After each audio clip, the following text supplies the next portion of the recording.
hope you are ready to learn grammar once more. Well, ready or not, here I come.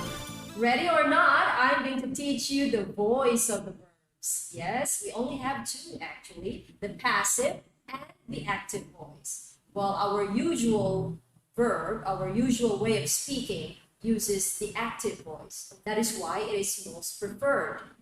Well, if the passive is not that much preferred, why are we still learning it? Well, of course, because the passive voice, it gives us variety. Would you not want that? Well, if there's no variety, there is only boredom. Don't you think so? So here goes. The voice of the verbs, there are only two of them. So if we're going to say active, it only means that the subject in the sentence is the doer of the action. If we say passive, the subject in the sentence is the receiver of the action. So if you're going to think about it, if you're going to take a look at it, you'd have an idea that if we're going to say active or passive, it actually points out to the direction of what is being emphasized.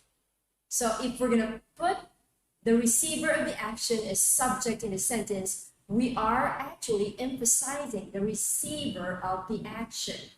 I've been yapping about the receiver of the action. What is that actually? If we're going to say receiver of the action, it is actually a noun that comes after the verb. It usually answers the question what or who. So if I am going to say I love you, the receiver of the action love is you. Whom do I love?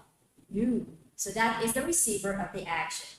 If I say I love you, that is active voice. Because I, the one loving you, is the subject in the sentence. If I'm going to make that passive, you are loved by me. So you there as the receiver of my loving is now the subject in the sentence. You are loved by me. That is passive voice. I am emphasizing the one I love. If I am emphasizing the person who loves, that is active voice.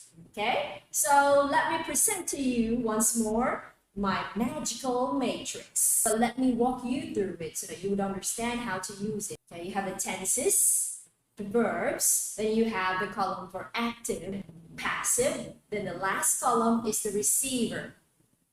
So this would only mean that when you look at a sentence, you're going to ask first, who is the doer in the action? Who is the doer in this statement? Who is the receiver of the action? So once you have identified those important details, you're going to identify now whether or not the doer is the subject. So it falls down to who or what is the subject. So if your doer is the subject, you're having an active voice. If the receiver of the action is the subject, that is the passive voice. All right. So how do we use this matrix? You see an arrow going from doer to active. Then there is another arrow from receiver going to passive. So that would denote the direction. So in the first one, students, then borrow, are borrowed, then books as the receiver. How do you use this matrix? If you're gonna use this to write your sentence, you just have, if it's active voice, you just have to skip or cover the passive column. So you're going to say, the students borrow books. Or you can just add some phrases like the students borrow books from the library. Okay? If we're going to make this into passive, of course, we're going the opposite direction. So the books there, which is the receiver, we're going to make that a subject. So we say, the books are borrowed by the students. So this time you're covering or skipping the active column. So this is how you're going to use this matrix. So you need to fill out the matrix so that it will be easier for you to convert active to passive, passive to active, and vice versa. So since I already have talked about the tenses of the verb in previous videos, which you can just go to, you can follow the link down below, in forming the simple tenses of the verb, transforming them into the passive voice, it is always remembered to use the linking verbs, the auxiliary. What are those auxiliary that you're going to use? Are and is for simple present, was and were for simple past. And for the future tense, you just have to add be. For the progressive tenses, since you already know that the form of the verb is, are, was, were, plus the present participle or the ing, the verb ing. So that's the progressive tenses. When you're going to transform sentences into passive, you're going to insert the word being. Then the ing form becomes the past participle. The basket is being borrowed by Jasmine.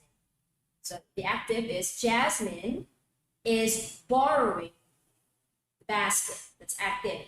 When you transform that into passive, the basket is being borrowed by Jasmine.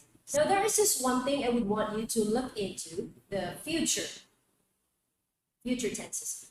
Way back years ago when I was teaching elementary students for language classes, my sources would say that the future progressive cannot be transformed into passive, so it would always be left blank. But things changed when I was teaching grammar in high school. I was taught that there is future progressive, so it would look like this: will be, being. Well, honestly, I am not very comfortable with it because when it comes to grammar, I have to see it or hear it to believe it. And so far, I haven't heard it, I haven't seen it yet. But the longer I keep repeating it, it seems right to me. Perhaps it would just seem uncomfortable because this is something that I am not using so much, or I haven't been using. Just in case, at least you have an inkling of how it should look like or how the progressive tenses should look like. But if your professor or your teacher will tell you that there is still progressive and there is still progressive. So it is better to always ask, whichever that is preferred by your teacher or your professor. The last in our list, the perfect tenses. So in the perfect tense, when you transform active voice into passive, all you gotta do is insert the word been. I have borrowed the phone. I have borrowed the phone. That is present perfect tense. I have borrowed the phone.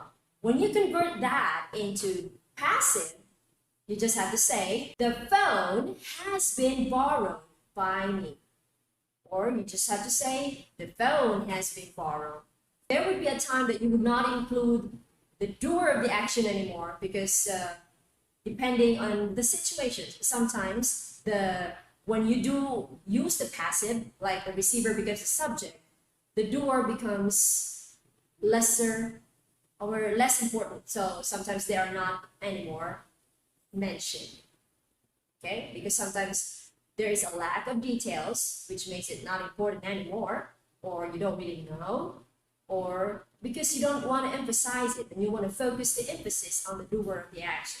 The phone has been borrowed. The phone has been borrowed by me. That depends on what is going on in the situation. Okay, there is no single answer for all this. This would require scenario because of course this is for communication. So communication is not one way. So you have to look at the other way so that you know what exactly it is you want to say or how it should be said. All right, let us go back to the matrix. Let's see if you can give me the correct form of the verb to complete this matrix, because right after the examples, you see that there are empty slots there. All right, for simple present, for example,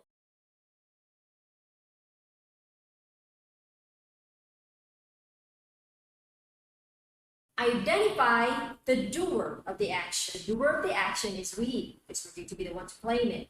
What are we going to claim? The coupon. Therefore, the coupon is the receiver of the action. So you have there the coupon. You put it in the matrix. Then the verb is claim. That's already given because it's active. So that is in the simple past. You can put that in the right column. Now, what is missing in the matrix? The missing word is the verb for passive. If the verb in the active voice is claim, what should be in the passive? Take a look at the receiver. The receiver is coupon. coupon is singular. Remember that we're going to use is in are. So in order for us to know if we're using is or are, we need to identify whether the subject is singular or plural. Coupon is singular, therefore we're using is. That's how you're going to use this matrix. So this is going to be actually your guide on the format. But once you are so adept into transforming sentences into passive or active, you might not need this matrix anymore. So in other words, this matrix is for starters. Once you go pro, you would not need my matrix. But you could always start here. Okay, so you might want to answer this. Transform this sentence into passive.